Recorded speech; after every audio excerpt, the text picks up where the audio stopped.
बहुत सारे पेरेंट्स को ऐसे लगता है कि आर्ट फील्ड में कुछ भी नहीं है और आर्ट फील्ड में जाके क्या करेंगे आप, और मेरे बच्चे को यहाँ पे भेज के क्या होने वाला है, क्या है उसमें। कभी ना कभी तो कोई ना कोई आपको ऐसी अपॉर्चुनिटी देता है, उसमें आप बहुत आगे निकल के जाते हैं काम में। शुरुआती दिनों में 1-2 साल तक मुझे बहुत परेशानियाँ थी, क्योंकि मैं कॉलेज होने तक कुछ ऐसे समझ में नहीं आता कि हम क्या कर रहे हैं, काम चालू है। लेकिन कॉलेज ख़त्म होने के बाद जब खुद का खर्चा खुद ही करना पड़ता है, और पूरा घर संभालना है, तो ये सब दिमाग में जब आता है तब एक अलग ही टेंशन रहता था। हमारे बहुत सारे दोस्त रहते हैं मेरी, तो हर एक दोस्त का अलग अलग स्वभाव रहता है, तो हम उसके स्वभाव के हिसाब से हम अपना स्वभाव बनाते हैं और उसके साथ रहते हैं, रिलेशन मेंटेन करते हैं। वैसे ही सेम मीडियम का, माध्यमों का रहता है, कलर जो रहते हैं उसका रहता है कि हम वाटर कलर उसके हिसाब से हम हैंडल करेंगे तो वो आसानी से वो रिलेशन मेंटेन हो जाता है। तो अलग अलग टाइप के वर्क करना चाहिए, और जब आप सभी टाइप के वर्क करते हो तो आपको कभी भी किसी भी टाइप का स्पॉट मिले, कोई भी मिले, तो आपको कभी भी मुश्किलें नहीं आएगी। नमस्कार दर्शकों, आपका स्वागत है बिहाइंड द आर्ट में, जो आपको जोड़े कला जगत से। आज के इस वीडियो के स्पॉन्सर है मोनालिसा आर्ट्स। आज हम आपको ऐसे कलाकार से मिलाने वाले हैं जिनका प्रकृति और व्यक्ति के भाव का सार पकड़ने में काफ़ी महारत हासिल है। हम स्वागत करते हैं चित्रकार ओमकार पवार सर का।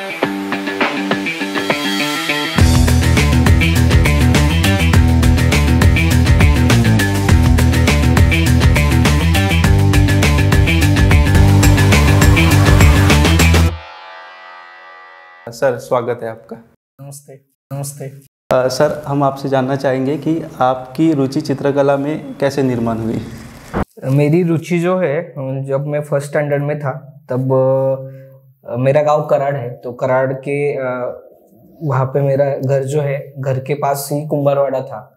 तो कुंभारवाड़े में जब मैं हफ्ते में 1-2 बार ऐसे जाता था, पास है तो मैं जाता था, तो वहाँ पे गणेश मूर्तियाँ बहुत सारी रहती थी। तो कुंभार जो है वो गणेश जी की मूर्तियाँ पेंट करता था, तो वो मुझे बहुत अच्छा लगता था कि कलरिंग वगैरह चालू है, नहीं तो आंखों की डिटेलिंग वगैरह कर रहा है पेंट में। तो वो सब देख के ऐसे लगता था कि हम भी कुछ पेंटिंग वगैरह करें। तो मैं वहाँ पे जाके देखता था मूर्तियाँ, और घर आके फिर मेरी जो ड्राइंग बुक है वहाँ पे मैं निकालता था। तो ऐसी मेरी मतलब मूर्तियों से आप चित्रकला की तरफ आए? गणेश की मूर्तियों से ही, गणेश जी की कुंभार से आप प्रेरित हुए और अपने चित्रकला का आगमन प्रस्थान वहाँ पे शुरू किया। जैसे आपने बचपन के बारे में बताया कि बचपन में आपकी शुरुआत इस तरीके से हुई, तो आप जब बड़े हुए, मतलब तब आपको कब लगा कि मुझे चित्रकार ही बनना है या मुझे कला शिक्षण ही लेना है, इसी फील्ड में जाना है? एक्चुअली मैं जब पेंटिंग करने लगा ऐसे, तो मेरे पापा जो है वो ड्राइंग बुक लेके आते थे, क्योंकि उनको पता रहता था कि ये ड्राइंग अभी कर रहा है, पेंटिंग वगैरह। तो सबसे पहले उनको भी नहीं पता था कि मैं पेंटिंग में काम कर रहा हूँ, या तो नहीं तो मुझे उसमें रुचि है ज़्यादा। हाँ। लेकिन जब मेरा सेकेंड स्टैंडर्ड में मेरा उन्होंने नाम देखा फलक पे स्कूल के, तो वो पास जाके देखा उन्होंने, तो वहाँ पे देखा कि मुझे ड्राइंग कंपटीशन में फर्स्ट अवार्ड था उसमें। तो तब उनको पता चला कि मेरे बेटे को कुछ ना कुछ इसमें रुचि है, इंटरेस्ट है।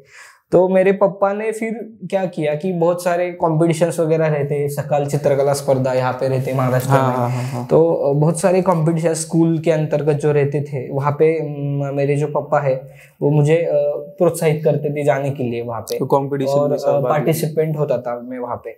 तो ऐसे करते करते उनको भी पता चला कि चलो इसमें रुचि है उसको, और मुझे भी बहुत अच्छा लगता था कि मैं पेंटिंग कर रहा हूँ और कुछ ना कुछ तो अलग है ना, मतलब तो मन को एकदम शांति मिलती थी। तब से मैंने ऐसे माना कि जो पेंटिंग का जो भी करना है, मैंने मतलब 5th स्टैंडर्ड में, 6th स्टैंडर्ड में ही मैंने ऐसे सोच के रखा था कि आगे जाके मुझे पेंटिंग के फील्ड में ही जाना है, चित्रकला क्षेत्र में जाके ही आगे जाके काम करना है और चित्रकार ही बनना है। ऐसे नहीं है कि मैं चित्रकला क्षेत्र में जाके जॉब करूँ, ये बहुत सारे थे ऑप्शन उसमें। क्योंकि जब पापा को समझ में आया कि मैं चित्रकला क्षेत्र में काम कर रहा हूँ अच्छा, तो उन्होंने मुझे 7th स्टैंडर्ड में एक ड्राइंग क्लास के लिए तो कराड़ में मेरे गुरुजी है दादा साहब सुतार करके चित्रकार है, बड़े है, तो उनके पास मुझे ड्राइंग क्लासेस लगा दिए। और उस वक्त ही मेरे दिमाग में था कि जॉब वगैरह कुछ नहीं करना है फील्ड में, चित्रकार करके ही मुझे आगे जाके काम करना है, फ्रीलांसिंग। तो तब से ही मतलब 7th स्टैंडर्ड में ही मैंने फिक्स किया था कि फील्ड में ही काम करूँ। मैंने 10th स्टैंडर्ड के बाद मैं पुणे आया, और पुणे में अभिनव कला महाविद्यालय करके एक आर्ट कॉलेज है, तो वहाँ पे मैंने एडमिशन लेने का सोचा। तो 10th के बाद ही मैंने जीडीएड करने का सोचा। 10th के बाद जीडीएड? तो वो फाउंडेशन और ये सब कोर्सेस। आर्ट एजुकेशन से डिप्लोमा, बीएफए और फुल टाइम फ्रीलांस आर्टिस्ट बनने तक की आपकी जर्नी कैसी रही? Education to full time freelance artist. सबसे पहले तो एजुकेशन करता था, तब मैं काम करता था, कॉलेज जाके सिंसियर रहता था। कॉलेज के मतलब क्लास में भी मेरे बहुत सारे दोस्त थे, लेकिन मैं ज्यादा उनके साथ इधर उधर घूमने नहीं जाता था। मैं कॉलेज में जाता था, काम करता था, काम करके घर आता था, मतलब रूम पे आता था, ऐसे रहता था। तब एक ही दिमाग में था कि हमें अच्छा काम करना है और कुछ ना कुछ तो आगे जाके उसमें बनना है ऐसे। तो कॉलेज होते तक मुझे पता नहीं था कि उसमें क्या कर सकते हैं, कुछ स्कोप रहेगा उसमें, क्या रहेगा।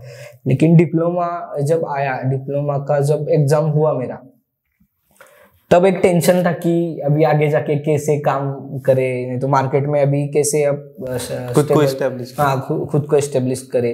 तो ये एक टेंशन ही था, मतलब वो चैलेंजिंग ही था मेरे लिए, क्योंकि घर पे बैकग्राउंड भी वैसा नहीं था कि सपोर्ट था, मतलब आर्थिक सपोर्ट था या कुछ ऐसे था कि तुम पेंटिंग ही करो, ऐसा नहीं था।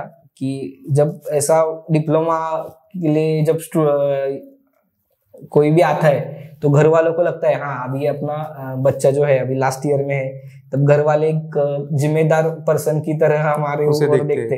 तो वैसा हुआ था, अभी हमारी रिस्पॉन्सिबिलिटी उठाएगा। तो वैसे हुआ था। तो वो तो है, उनकी कुछ गलती नहीं है, वो भी वैसे ही देखेंगे ना। और तो मुझे भी लगा कि कुछ ना कुछ तो करना चाहिए। तो डिप्लोमा के बाद मैंने छोटे मोटे काम करने शुरू किए, मतलब जो भी मिलता था, किसी बड़ा आर्टिस्ट रहता था उसके साथ कोई काम रहता था तो पर डे के हिसाब से या कोई भी ऐसे रहता था तो मैं जाता था काम करने के लिए। तो ऐसे मेरी शुरुआत हुई। और शुरुआती दिनों में 1-2 साल तक मुझे बहुत परेशानियां थी, क्योंकि मैं कॉलेज होने तक कुछ ऐसे समझ में नहीं आता कि हम क्या कर रहे हैं, काम चालू है। लेकिन कॉलेज खत्म होने के बाद जब खुद का खर्चा खुद ही करना पड़ता है और पूरा घर संभालना है, तो ये सब दिमाग में जब आता है तब एक अलग ही टेंशन रहता था। आपके इस जवाब से जो हमारे नए एस्पायरिंग आर्टिस्ट स्टूडेंट जो बीएफए में हैं, वो काफी रिलेट कर पा रहे हैं। सबसे पहले तो एक है कि आपको पहले डिसाइड करना चाहिए कि आपको जॉब करना है या फ्रीलांस आर्टिस्ट करके ही एक डिफरेंशिएटिव है। मैंने ऐसे डिसाइड किया था कि मुझे जॉब नहीं करना है। मुझे कमाना तो है, लेकिन पेंटिंग करके ही कमाना है। ऐसा नहीं कि मुझे जॉब करके, क्योंकि एक जॉब करते हैं जब आप, तब एक जो लिंक रहता है काम का और जो फ्लो में रहते हैं आप डिप्लोमा तक, तो वो फ्लो बाद में थोड़ा थोड़ा कम हो जाता है मेरे हिसाब से। और जब फ्रीलांस करते हैं तो आपको फुल टाइम ही उसमें काम करना होता है।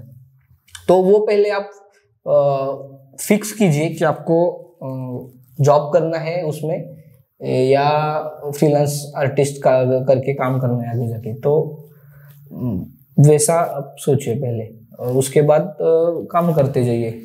आपको काफ़ी डेमो के लिए बुलाया जाता है क्योंकि आपके पोर्ट्रेट पे काफ़ी बहुत अच्छी पकड़ है। तो आपको जो एक्सपोजर मिल रहा है डेमोन्स्ट्रेशन के थ्रू या एग्जीबिशन के थ्रू या आर्ट कैंप के थ्रू, उसके बारे में आप क्या कहना चाहेंगे? देखिए, अभी इतना अच्छा समय है कि आज अपने पास सोशल मीडिया है, तो हम उसको किस प्रकार हैंडल करते हैं उसके ऊपर भी सब है। क्योंकि हमें लगता है कि हम काम कर रहे हैं, हमें कोई दिखता नहीं कि ऐसा होता है, तो ऐसा कुछ नहीं है। कोई ना कोई आपके ऊपर नजर करके बैठा है और आपको देख रहा है कि आप कैसे प्रकार काम कर रहे हैं, आप कंटिन्यूटी आपके काम में है या नहीं, सिंसियर है या नहीं। तो ये सब सोशल मीडिया के ऊपर जैसे आप अपडेट रहते हैं उस प्रकार से लोगों को भी समझ में आता है, कोई ना कोई आपको देखता रहता है। तो वो अपडेट रहना बहुत जरूरी है आज के बच्चों को, कि वो किस प्रकार हैंडल करते हैं मतलब उसको। और आर्टिस्ट लोगों के लिए तो वो बहुत ही बड़ा प्लेटफॉर्म है ऐसे मुझे लगता है। तो वैसे ही मेरा हुआ कि मैं सोशल मीडिया हैंडल करता गया, इंस्टाग्राम फेसबुक पे मेरा जो भी काम मैं करता था तो मैं पोस्ट करता था उसके ऊपर। तो मुझे कॉल आते थे कि यहाँ पे एक आर्ट कैंप है, आप जा सकते हैं क्या। बहुत सारे सीनियर आर्टिस्ट भी थे कि वो मुझे सपोर्ट करते थे कि ये बच्चा काम कर रहा है सिंसियरली तो इसको थोड़ा चांस दे। तो ऐसे एक कैंप, 2 कैंप, ऐसे कैंप में काम करते करते बहुत सारे लोगों की पहचान भी हो गई, काम भी अच्छा होने लगा और सोशल मीडिया के जरिए एक्सपोजर मिलने लगा। तो आज के लिए ये बहुत ही अच्छा समय है आर्टिस्ट लोगों के लिए कि आप सोशल मीडिया किस प्रकार हैंडल करते हैं।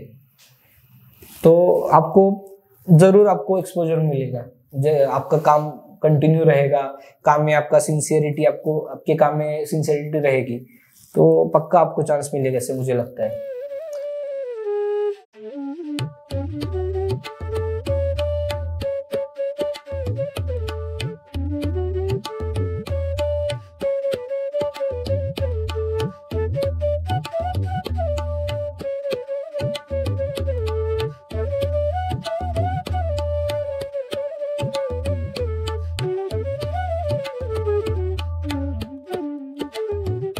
आप अपने आर्ट के प्रति जो विजन या पर्सपेक्टिव है उसको बिफोर मतलब एकेडमिक सेशन जीडी आर्ट के पहले या बीएफए के पहले और उसके बाद आफ्टर एकेडमिक सेशन, इसमें क्या चेंज पाते हैं? एक तो था कि सबसे पहले सभी स्टूडेंट को पहले एक ही आर्टिस्ट पता था कि एम.एफ. हुसैन नाम सुना होगा। तो वो मैंने एम.एफ. हुसैन सर का नाम बचपन से ही सुनते आ रहा था।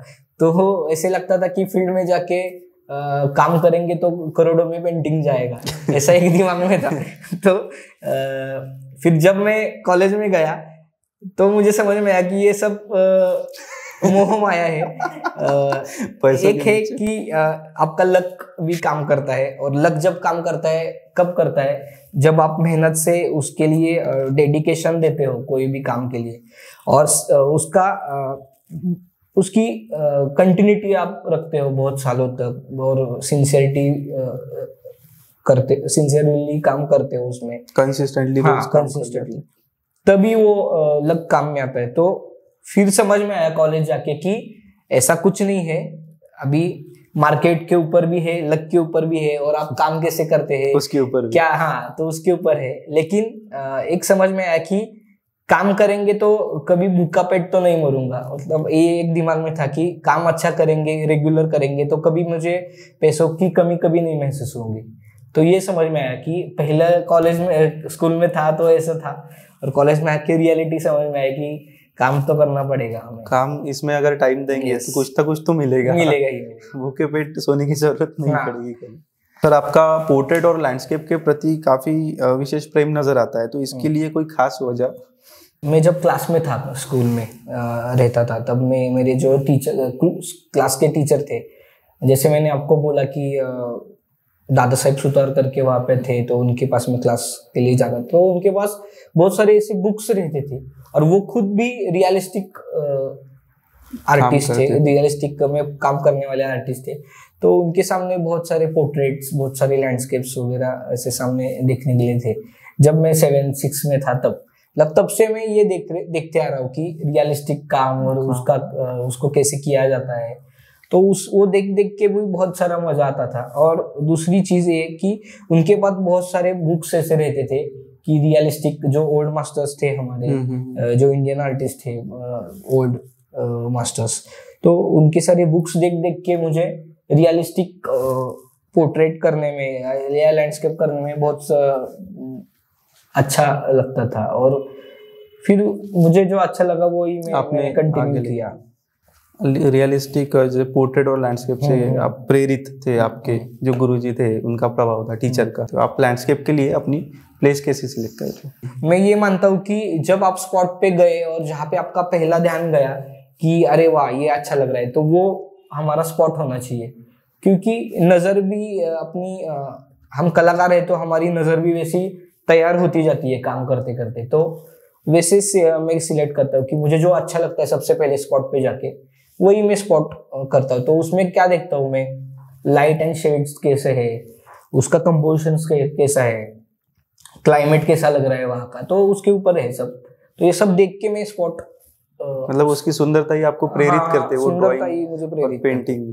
सर पोर्ट्रेट में ऐसी क्या चीज़ है जिसमें हमें उस पर्टिकुलर पोर्ट्रेट में और जान या लाइवनेस नजर आए और जान डाल पाए उस पोर्ट्रेट में? हम पोर्ट्रेट में जान डालने के लिए मुझे लगता है आपका सबसे पहले ऑब्जर्वेशन करना बहुत जरूरी है। कि रियलिस्टिक काम जब हम करते हैं पोर्ट्रेट, तब सबसे पहले आपको ऑब्जर्वेशन करना चाहिए, ऐसे मुझे लगता है। और ऑब्जर्वेशन के बाद हमें समझ में आता है कि उसके ऊपर लाइट, शैडो, रिफ्लेक्शन लाइट, ये सब कैसे है। तो वो जैसे मतलब सबसे पहले लाइट एंड शैडो को हमें देखना चाहिए रियलिस्टिक काम करते समय, और फिर उसको डिटेल में आपको ले जाना चाहिए। देखो, जब आप ऑब्जर्व करेंगे ना मॉडल को, तब आपको जो दिखेगा वही आपको निकलना है। आपको मन से तो कुछ करना नहीं है। मन से जब आप करते हैं तो उसका रियलिस्टिक जो भाव है वो कम होते जाता है। हाँ। तो मुझे लगता है कि ऑब्जर्व करते करते जो आपको दिख रहा है ना वही करना चाहिए सामने। नहीं तो क्या होता है फिर एक समय ऐसे आता है कि आपका वो करते करते एक दिमाग में फिट होता जाता है, और मॉडल सामने कोई भी हो आपका वही कलर आता है, वही सब टोन आता है, वही रिफ्लेक्शन लाइट, मतलब मॉडल के हिसाब से। ऐसा नहीं होना चाहिए। मुझे लगता है हर एक काम करते समय हर एक एनवायरनमेंट में, अलग अलग एनवायरनमेंट में अलग अलग प्रकार का काम, अलग अलग प्रकार के कलर, रिफ्लेक्शन लाइट्स ये आ सकते हैं।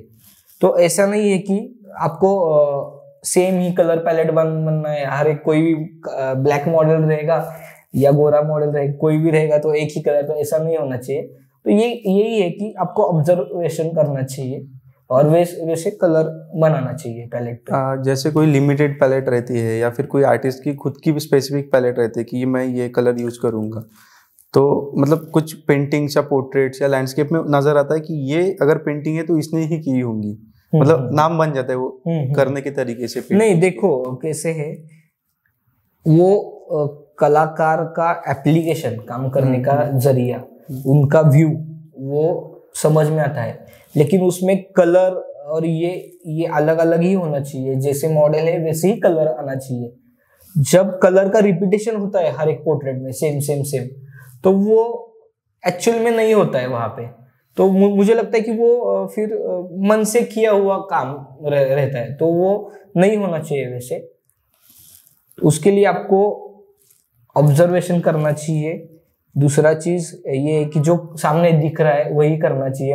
मन से कोई स्टाइल नहीं, मतलब मन से किया स्टाइल के लिए कोई, बहुत सारे लड़के ऐसे करते हैं कि स्टाइल के लिए एक ही अपना पैलेट बनाते हैं और सेम ही कलर यूज करते हैं, तो ऐसे नहीं होना चाहिए। जैसे आपने बताया कि सर पोर्ट्रेट में जान डालने के लिए जो कंसिस्टेंसी ज़रूरी है और ऑब्जर्वेशन ज़रूरी है, और मॉडल के हिसाब से हमें चेंज करना चाहिए, अडेप्ट होना चाहिए, ना कि हमारे कैलकुलेटेड ड्राइंग या कैलकुलेटेड कलर स्कीम या पैलेट को लेके चलना चाहिए। सामने जैसा है वैसा मॉडल आना चाहिए ना। जो कलर स्कीम आपको दिख रही है, हर वक्त आप जब पोर्ट्रेट करते तब वहाँ का एनवायरनमेंट अलग ही रहेगा ना, सेम थोड़ी रहेगा। लेकिन कोई बच्चे ऐसे रहते हैं कि उनका कहाँ भी पोर्ट्रेट कहाँ पे भी करे वो, उनका कलर स्कीम, उनका सब वो सब सेम ही आता है।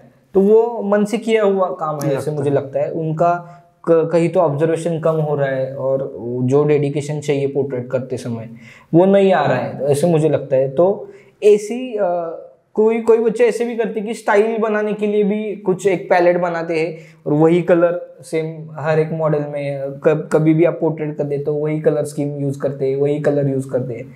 तो ऐसे स्टाइल नहीं बनती कभी भी, एक कलर यूज किए तो ये करके नहीं बनती। तो मुझे ऐसे लगता है कि आप जैसे काम करते जाएंगे, उसका डेडिकेशन, काम में आपका डेडिकेशन देते जाएंगे और ऑब्जर्व करते जाएंगे, बहुत सारा काम होगा आपके हाथ से, तो स्टाइल अपने आप बनता जाएगा ऑब्वियसली। तो ऐसे नहीं है कि आपको स्टाइल बनाना है वगैरह वगैरह। मैं कभी मेरा स्टाइल बनाता नहीं हूँ, क्योंकि बनाने के लिए मैं नहीं काम करता हूँ। मैं मुझे अच्छा लगने के लिए, मुझे सुकून मिलने के लिए मैं काम करता हूँ।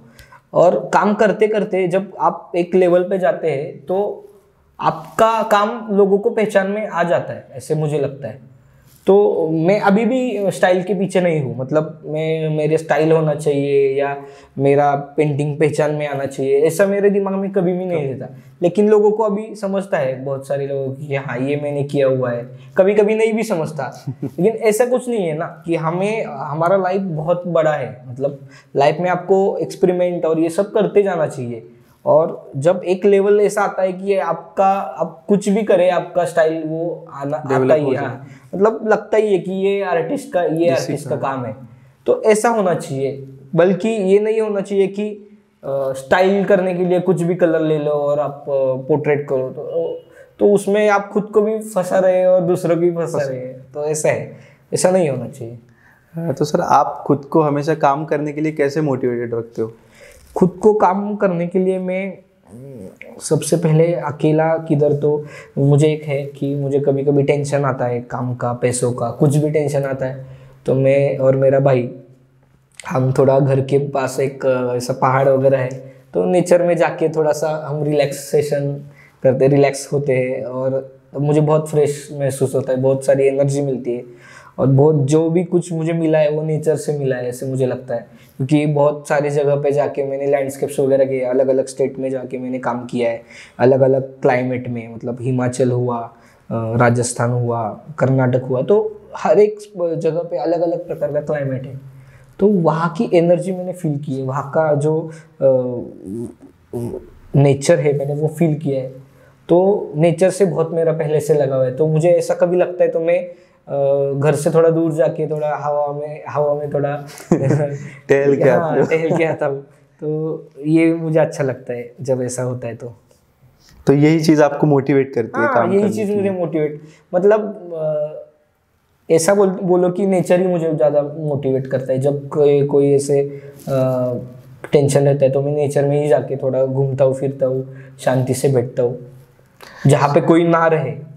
मतलब मैं अकेला नहीं तो मेरा भाई और मैं, हम दोनों ही रहे वहाँ पे। आपके भाई भी चित्रकला या ड्राइंग करते हैं? मैंने देखा है शायद। हाँ, वो उसका अप्लाइड आर्ट हुआ है। और हम साथ में ही रहते थे, तो वो भी काम करते गया और उसका भी काम चल रहा है अभी। अच्छा, तो सर आप किन आर्टिस्ट से प्रभावित हो? इंडियन, वेस्टर्न, या जो भी आपको नाम मेंशन करना हो? या प्रभावित में मुझे बहुत सारे आर्टिस्ट का काम अच्छा लगता है। मतलब पुराने रहते हैं तो इंडियन आर्टिस्ट हम देखते हैं तो बाबूराव पेंटर सर है, उनका, आबालाल रहमान जी है उनका, हल्दनकर सर है उनका, मैंने देखा है बहुत सारा काम। तो ऐसे बहुत सारे इंडियन आर्टिस्ट हैं, उनका काम देख के मुझे बहुत प्रेरणा मिलती है। और वेस्टर्न आर्टिस्ट देखते हैं तो उसमें जॉन सिंगर सार्जेंट करके बहुत बड़े आर्टिस्ट होके गए, जिन्होंने बहुत सारे पोर्ट्रेट वर्क्स किए हैं और बहुत एक्सपेरिमेंटल वर्क और बहुत डेडिकेटिव काम किया है उन्होंने अभी तक। मतलब कोई भी काम उनका अभी भी देखते हैं तो वो मास्टरपीस मुझे लगता है। तो उनसे मैं ज़्यादा प्रभावित हूँ। प्रभावित मतलब उनसे मैं कुछ ना कुछ तो लेता हूँ। ये सभी लोगों से, जो इंडियन ओल्ड मास्टर्स है, वेस्टर्न ओल्ड मास्टर्स, ये सिलेक्टेड जो है, उनसे मुझे बहुत सारा सीखने को मिलता है। और मैं आर्ट एग्जीबिशन अटेंड करना और आर्ट कैंप अटेंड करना, ये आर्टिस्ट को कितना ज़रूरी है और इससे क्या प्रभाव पड़ता है उसके आने वाले काम पर? देखिए, आर्ट कैंप और ये अटेंड करने के लिए सबसे पहले तो मुझे लगता है कि जब कोई ऐसा चांस मिलता है आर्टिस्ट लोगों को, स्टूडेंट लोगों को, कि आर्ट कैंप के लिए आपको सिलेक्शन आपका होता है तो आपको जाना चाहिए। क्योंकि आपका वहाँ पे जाके एक फ़ायदा आपको होता है कि आपको समझ में आता है कि आप किस लेवल पे अभी हो, आपका काम क्या लेवल पे है। और वहाँ पे बहुत सारे राज्य के आर्टिस्ट वहाँ पे आते हैं। हर एक का काम करने का तरीका, काम करने की जो काम के ऊपर देखने का जो लगाव है, वो हर एक आर्टिस्ट का अलग अलग है। तो वो एक हमें सीखने को मिलता है कैंप के लिए जाते हैं। तो तो और बहुत सारे आर्टिस्ट लोगों के विचार हमें वहाँ पे सुनने को मिलते हैं। तो हमें महसूस होता है वहाँ पे कि हमें क्या करना चाहिए, हम क्या किस लेवल पे है अभी, और आगे जाके किस प्रकार हमें डेवलप करना चाहिए हमारा वर्क। तो मुझे लगता है कि ऐसा कभी चांस मिलता है तो सभी स्टूडेंट्स लोगों को जाना चाहिए। बिल्कुल पार्टिसिपेट करना हाँ। चाहिए। आपके आर्ट जर्नी में आपके टीचर्स कितने इम्पोर्टेंट रहे, उनका क्या योगदान रहा इसमें? मेरी आर्ट जर्नी में बहुत सारे ऐसे टीचर्स हैं जिन्होंने मुझे फील्ड में जाने के लिए प्रोत्साहित किया। एकदम स्कूल से भी बहुत सारे ऐसे टीचर थे कि उनको लगता था कि तुम आर्ट फील्ड में ही जाओ, अब तुम आर्ट फील्ड में ही काम करो, तुम्हारा काम अच्छा है। तो मेरे पहले ड्राइंग टीचर थे, वो भी मुझे बहुत सारे कॉम्पिटिशन्स और इसमें मुझे आगे करते थे हर समय। मेरे जो क्लास टीचर थे जहाँ पे मैं ड्राइंग के लिए जाता था, सुतार सर, तो उन्होंने भी मुझे बहुत प्रोत्साहन किया कि तुम आर्ट फील्ड में जाओ, तुम्हारा काम अच्छा है। तो वो मेरे लिए बहुत ही बहुत फ़ायदेमंद रहा जो उन्होंने मुझे कहा। और अभी भी मुझे बहुत सारे ऐसे सीनियर लोग मिलते हैं। कॉलेज में भी जब आया मैं, बहुत सारे सीनियर लोगों का काम देखा, तो सबसे अलग अलग कुछ अलग अलग चीज़ें मुझे सीखने को मिली। तो मेरे लिए हर एक इंसान वो टीचर है जिन्होंने मुझे कुछ ना कुछ तो सिखाया, बल्कि काम ही नहीं, काम करने के लिए जो आपका डेडिकेशन चाहिए, आपका आप कितने प्रामाणिक हो काम के लिए, तो ये सभी चीज़ें जो सिखाई है मुझे। तो हर एक वो इंसान मेरे लिए टीचर है, ऐसे लगता है। उसमें ऐसा नहीं है कि कोई छोटा है बड़ा है, ऐसा कुछ नहीं है कि छोटे बच्चों से भी मुझे बहुत कुछ सीखने को मिलता है। इसके foundation first year second year के भी स्टूडेंट्स लोगों से भी बहुत सारी चीज़ें मुझे मिलती है, और बड़े लोगों से भी मिलती है। तो जितना सीखने को मिलता है उतना सीखना चाहिए, ऐसे मुझे लगता है। सर, क्या आप बुक्स पढ़ना पसंद करते हैं? हाँ, बिल्कुल करता हूँ। बुक्स पढ़ना भी मुझे बहुत अच्छा लगता है। और मैंने ऐसे नहीं है कि आर्ट फील्ड का ही आपको नॉलेज होना चाहिए। हर चित्रकार को, हर आर्टिस्ट को हर फील्ड का नॉलेज होना बहुत ज़रूरी है। उसमें कोई भी रहेगा, कुछ भी रहेगा। तो मैं हर अलग अलग टाइप की पुस्तक पढ़ता हूँ। पेंटिंग करते वक्त वो पेंटिंग दर्शकों को पसंद आए, लेकिन बनाते हुए अपने मन में वो कमर्शियल भावना रहे उसके प्रति, इसको आप कैसे बैलेंस करते हो? देखिए, अब जब कमर्शियल काम करते हैं तो कभी कभी ऐसा होता है कि क्लाइंट को कुछ चीज़ें पसंद नहीं आती है, कुछ चीज़ें पसंद आती है। तो जो देखिए, एक है कि हमें कमाना भी है, हाँ, एक है कि हमें खुद को भी सेटल होना है, खुद का काम भी हमें खुद की एक पहचान भी बनानी है। तो ये दोनों का बैलेंस तो करना ही चाहिए आपको। कि कभी कभी रहता है कि क्लाइंट को जैसे चाहिए वैसे, तो कुछ चीज़ें उनके प्रति भी आपको थोड़ा सा विचार करके करना चाहिए कि जो उनको अच्छा लगता है उस हिसाब से भी काम करते रहना चाहिए। उससे भी बहुत कुछ सीखने को मिलता है। और जो हमारा खुद का काम रहता है वहाँ पे हमेशा के लिए फ्रीडम चाहिए आपको। जो आप कर रहे हैं, जो भी कुछ आप बना रहे हैं, उसमें किसी का फोर्स या कुछ दबाव नहीं होना चाहिए। तो दोनों चीज़ें भी बैलेंस कर सकती है। एक लेवल ऐसी आती है कि लोगों को आपका काम ही अच्छा लगने लगता है, और जो आप करते हो तो फिर ये कमर्शियल जो है ना, वो फिर एस्पेक्ट ही खत्म हो जाता है, अपने आप ही बाद साइड में निकलता है। तो शुरुआती के समय में आपको पैसे कमाते कमाते ये करना है, तो आपको वो थोड़ा सा संभल के ही करना चाहिए। क्लाइंट का भी थोड़ा विचार करना चाहिए और खुद का भी करना चाहिए। लेकिन खुद का काम कभी रुकना नहीं चाहिए, वो चालू ही रहना चाहिए जब तक आपको कुछ ऐसा रिजल्ट नहीं मिलता, आपका सेटिस्फेक्शन आपको नहीं मिलता है तब तक। तो वो फिर अपना काम जब लोगों को पसंद आने लगता है तो फिर टेंशन ही नहीं है फिर कमर्शियल का। क्या आपको फैमिली का सपोर्ट मिला है कला क्षेत्र में आने के लिए? तो मुझे बहुत सपोर्ट रहा है अभी तक। अभी भी कुछ प्रॉब्लम आता है, कुछ भी ऐसे होता है, तो पापा, मैं, मम्मी, हम ऐसे दोस्त की तरह बातें करते हैं, और कोई भी ऐसा प्रॉब्लम रहता है तो वो सॉल्व करते हैं साथ में। तो वो हमेशा के लिए मेरे लिए सपोर्टिव है। आपने कभी डिजिटल वर्क ट्राई किया है, और क्या आपको पसंद करता है? डिजिटल वर्क में मैंने किया है, आईपैड है मेरे पास, और उसके ऊपर मैंने कभी कभी मैं जब टाइम मिलता है कभी मेरे पास स्केच बुक वगैरह नहीं रहता है तो मैं उसके ऊपर डिजिटल स्केच वगैरह में करता हूँ, लेकिन ज़्यादा नहीं किया है जितना मुझे। ट्रेडिशनल पेंटिंग ज़्यादा प्रेफर करते हैं? ज़्यादा पेंटिंग में ही हूँ। कभी कभी मैंने स्केच वगैरह ऐसे आईपैड के ऊपर मैंने किए हैं, ज़्यादा नहीं। फाइन आर्ट्स के अलावा अगर आप कोई प्रोफेशन चूज करते सेकंड ऑप्शन, तो क्या होता अगर फाइन आर्ट्स नहीं होता? फाइन आर्ट्स छोड़ के है ना, सबको पता नहीं है, ज़्यादा लोगों को, कम से कम लोगों को पता है। शायद इंस्टा पे भी मैंने कुछ चीज़ें अपलोड भी की है। तो मैं डांसर भी हूँ, मतलब मैंने बहुत सारे डांस कंपटीशन और बहुत सारे नेशनल लेवल, स्टेट लेवल की कॉम्पिटिशन्स में मुझे अवार्ड वगैरह मिले डांस में। तो ये नहीं रहता तो मैं एक अच्छा डांसर हो सकता मतलब हो सकता था, मेरा प्रोफेशन वही रहता था फिर। आपका favourite medium oil, soft pastel या acrylic? मुझे सभी मीडियम अच्छे लगते हैं, क्योंकि मेरे हिसाब से जैसे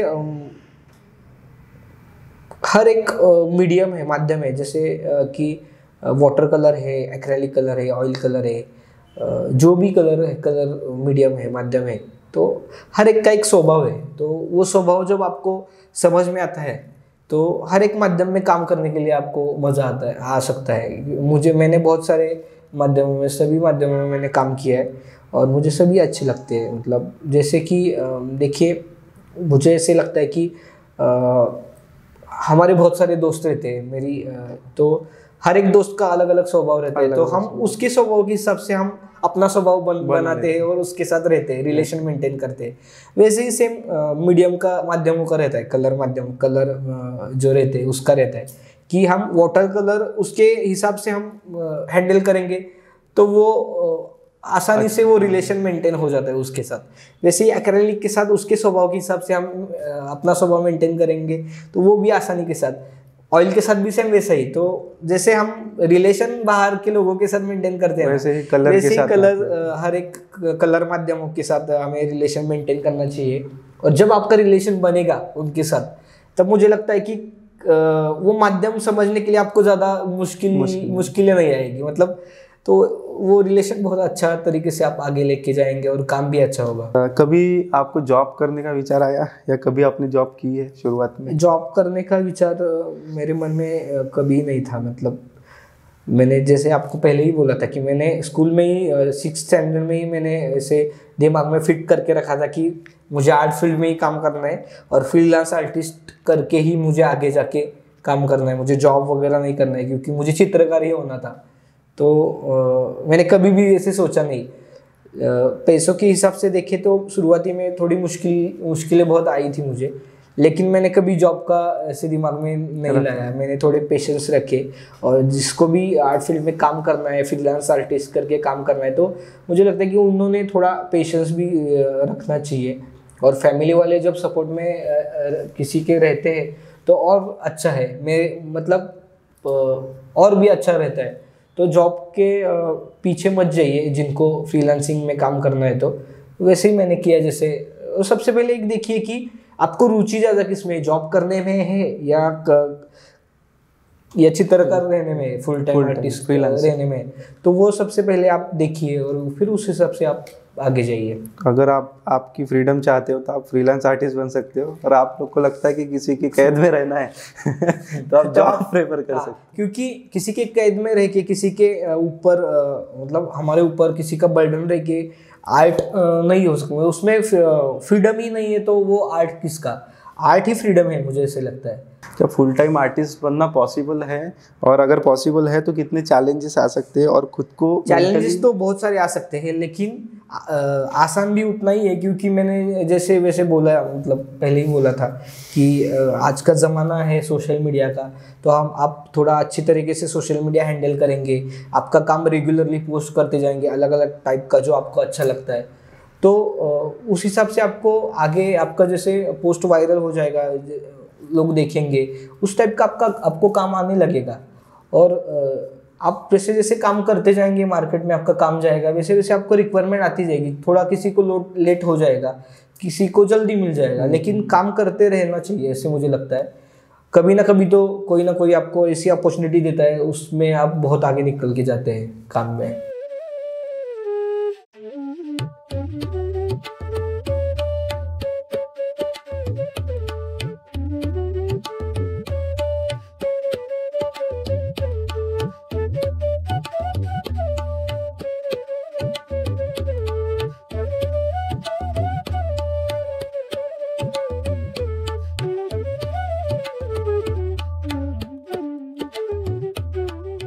एक मैसेज जो आप एस्पायरिंग आर्टिस्ट को देना चाहेंगे, यंग जनरेशन को जो कला क्षेत्र की ओर अग्रसर है अभी? एक ध्यान में रखिए कि आपको अच्छा लगता है ये फील्ड में काम करने के लिए, आप बचपन से आर्ट फील्ड की तरफ जुड़े हुए हो, तो ये सब चीज़ें आपको, आपकी अटैचमेंट उसके साथ है, इसीलिए तो आपने ये फील्ड में एंटर किया। और वो एक दिमाग में रख के ही आपको आगे काम करना चाहिए। बल्कि ऐसा नहीं, बहुत स्टूडेंट का ऐसे होता है कि पहले बहुत इंटरेस्ट रहता है आर्ट फील्ड में और बाद में फिर दोस्तों के मतलब गलत दोस्तों की संगत में या लड़कियों की संगत में आपका काम रह जाता है और आप अलग ही जोन में चले जाते हो। हाँ, अलग ही जोन में चले जाते हैं। तो आर्टिस्ट लोगों को मुझे, मतलब जो स्टूडेंट्स है आर्ट फील्ड में, उनको मुझे यही कहना है कि जो आपका पहले से लगाव था वो लगाव आपका हमेशा के लिए रहना चाहिए। जब आप पास आउट भी हो जाए तब भी आपका वो वही लगाव रहना चाहिए। आपको कभी भी किसी के बहकावे से या किसी की निगेटिव बातें करने से आपको खुद को बदलना, आपके विचारों को बदलना नहीं चाहिए, इससे मुझे लगता है। और जो काम कर रहे हैं वो मन से और खुशी से करना चाहिए, ऐसे मुझे लगता है। मैंने पोर्ट्रेट में भी बहुत काम किया है, लैंडस्केप में भी बहुत काम किया है। मैंने ऐसे कभी खुद को ऐसे नहीं माना कि मैं पोर्ट्रेट आर्टिस्ट हूँ या मैं लैंडस्केप आर्टिस्ट हूँ। मुझे जब मुझे लैंडस्केप करने का मन आता है तब मैं लैंडस्केप करता हूँ, जब मुझे पोर्ट्रेट करने का मन आता है मैं पोर्ट्रेट करता हूँ, जब मुझे घूमने का मन आता है तो मैं घूमता भी हूँ। मतलब ऐसा नहीं कि फुल टाइम में काम ही कर रहा हूँ, दिन रात वही चालू है, ऐसा नहीं है। जब आपको जो अच्छा लगे करना है वो करना चाहिए। और आपको मेरी लैंडस्केप भी अच्छी लगती है, इसका कारण यही है कि मैंने जैसे बोला कि डेडिकेशन है उसमें, आपको रेगुलरली सिंसियरली आपको काम करना चाहिए। और लैंडस्केप ऐसा सब्जेक्ट है वो एक ही जगह पे काम करके नहीं होता, तो मैंने वही किया है जो उसको चाहिए। कभी कभी हम एक ही सिटी में रहते हैं, वहाँ के ही हम स्पॉट के थोड़ा स्टडी वगैरह करते हैं, तो मुझे ऐसा लगता है कि आपको घूमना चाहिए लैंडस्केप के लिए और हर एक स्टेट में जाके वहाँ का, क्योंकि यही का ही काम करके हमें एक दिमाग में एक फिट हो जाता है कि हमें यही स्पॉट करना है, यही मॉडल है, यहाँ के फिगर्स ऐसे ऐसे, यहाँ का क्लाइमेट ऐसा, ये हमें पता रहता है क्योंकि हम वहाँ पे रहते हैं स्टेट में उसी। लेकिन आप जब अलग स्टेट में जाते हैं, अलग एनवायरमेंट, अलग क्लाइमेट में जाते हैं, तब वहाँ का कल्चर, वहाँ का क्लाइमेट, वहाँ के लोग बहुत अलग अलग मिल सकते हैं। तो ऑब्वियसली आपको वो सब चीज़ें सीखने को मिलेगी और अलग क्लाइमेट में आपको काम करने को मिलेगा। अलग अलग, मतलब जैसे कि हिमाचल प्रदेश है, वहाँ का क्लाइमेट बहुत ही अलग है, तो वहाँ का एक अलग ही अनुभव रहेगा। वहाँ का जो स्टडी आप करेंगे वो हम पुणे में यहाँ पे करते हैं, महाराष्ट्र में वैसे तो नहीं रहेगा, वहाँ का एक्सपीरियंस बहुत अलग रहेगा। तो राजस्थान में भी अलग है, हम्पी में जाते हैं नीचे, तो हम्पी में भी, कर्नाटका में भी बहुत अलग अलग ही सब मंदिर और ये है। तो हर एक टाइप का, हर एक कल्चर में जाके आपको काम करना चाहिए। तो उससे आपका क्या होगा कि एक लैंडस्केप की ओर देखने का एक नज़रिया आपका चेंज हो जाएगा, कि जो दिमाग में जो एक पाठांतर रहता है आपका, तो वो नहीं रहेगा कभी। तो अलग अलग टाइप के वर्क करना चाहिए। और जब आप सभी टाइप के वर्क करते हो तो आपको कभी भी किसी भी टाइप का स्पॉट मिले, कोई भी मिले, तो आपको कभी भी मुश्किलें नहीं आएगी और आप चैलेंज, आपको एक हो जाएगा कि आपको एक चैलेंजिंग काम करने की एक आदत पड़ जाएगी। तो मेरे लिए ये अच्छा है कि मैंने बहुत सारे स्टेट में जाके काम किया है, वैसे सभी को करना चाहिए, ऐसे मुझे लगता है। बहुत सारे कॉलेज के स्टूडेंट जो है वो फोटो के ऊपर से पोर्ट्रेट या लैंडस्केप बनाते हैं, तो मुझे लगता है कि वैसे नहीं होना चाहिए। जितना आप लाइव काम करेंगे, जितना आप ऑन द स्पॉट काम करेंगे, नेचर में जाके लैंडस्केप करेंगे या लाइव पोर्ट्रेट करेंगे, उतना आपका ऑब्जर्वेशन पावर जो है, आपका स्किल है, वो डेवलप हो जाएगा। जब आप पोर्ट्रेट फोटो के ऊपर से या लैंडस्केप फोटो के ऊपर से करते हैं तो आपके सामने रेडीमेड कलर सब तैयार रहते हैं, अब वही देख के आप कॉपी करते हैं एज इट इज। लेकिन आप जब नेचर में जाते हैं, नहीं तो आप लाइव करते हैं पोर्ट्रेट किसी का, तब आपको वो सर्च करने के लिए एक जो स्ट्रगल है ना, वो करना पड़ता है। तो वो स्ट्रगल में ही बहुत कुछ सीखने को मिलता है। और मुझे लगता है स्ट्रगल चाहिए आपको, मतलब जितना आसानी से आप करेंगे ना, जितना इजीली आपको काम मिलेगा ना काम करने के लिए, उतना आपका स्टडी नहीं हो पाएगा और आप खुद को ही फंसा रहे ऐसे आप, मुझे लगता है। तो मुझे लगता है कि ये जितना लाइव होता है उतना लाइव लैंडस्केप और पोर्ट्रेट करना चाहिए, फोटो के ऊपर से बिल्कुल नहीं करना चाहिए। तो सेलिब्रिटीज़ के जो पोर्ट्रेट बनाते हैं अभी बच्चे जो नए हैं, सेलिब्रिटीज़ के मैंने कभी नहीं पोर्ट्रेट वगैरह बनाए क्योंकि मैं ज़्यादा उस टाइप का नहीं हूँ कि खुद के पब्लिसिटी के लिए वगैरह, क्योंकि हम आर्ट फील्ड में हैं तो आर्ट से आपको प्रामाणिक, आर्ट से आपको ईमानदारी से पेश आना चाहिए। और आप किसी हीरोइन को इम्प्रेस करने के लिए या किसी हीरोइन को देख के आपकी खुद की पब्लिसिटी करना चाहते हैं, तो मुझे लगता है कि ये सरासर थोड़ा आर्ट के हिसाब से थोड़ा गलत मुझे लगता है, क्योंकि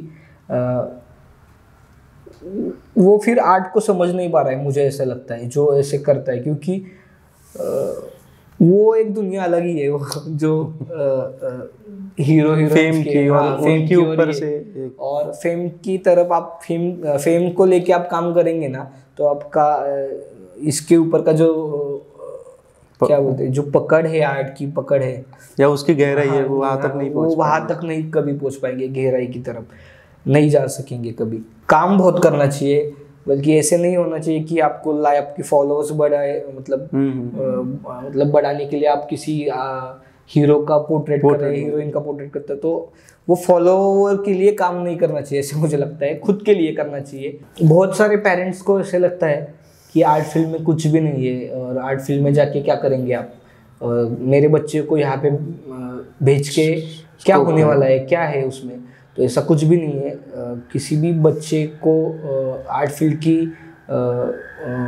तरफ जाने की इच्छा है तो आपको बिल्कुल सपोर्ट करना चाहिए, जैसे मेरे पिताजी ने किया है। और मेरे लिए बहुत बड़ी बात है कि आर्ट फील्ड में जाके मेरा खुद का पुणे में एक स्टूडियो हुआ है, एक मेरा घर है, दोनों भी रेंटल है, लेकिन मैं दोनों का भी मैं रेंट 30-40 हज़ार का भर सकता हूँ। मैंने खुद की शादी मेरे फील्ड के ऊपर की है, मेरे पास आज 4 व्हीलर है, 2 व्हीलर है, 2 व्हीलर है। तो ये सब चीज़ें आप आर्ट फील्ड के ऊपर स्ट्रगल करके आप आर्ट फील्ड में स्ट्रगल करके आप कर सकते हैं।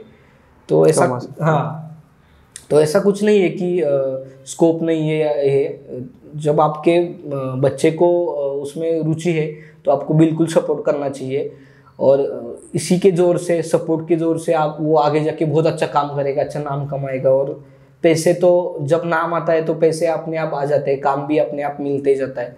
तो जो भी मेरा आज चल रहा है, सब सेटअप जो भी है वो सब मेरा कला के ऊपर ही मेरा सब चालू है आज।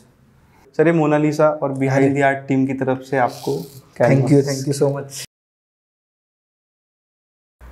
सबसे पहले बिहाइंड द आर्ट टीम जो है उनको मेरी तरफ से बहुत बहुत शुभकामनाएं, क्योंकि इनकी वजह से आज बहुत सारे आर्ट फील्ड के जो बच्चे हैं, जो स्टूडेंट्स हैं, जो सीख रहे हैं, उनको एक जो अभी सेटल आर्टिस्ट है, जो भी आज बड़े स्तर पे काम कर रहे हैं, सभी आर्टिस्ट के विचार, उनका जो प्रवास है आज अभी तक का, वो सब जानने की हेल्प होती है और उससे बहुत सारा मोटिवेशन उनको मिलता है, ऐसे मुझे लगता है।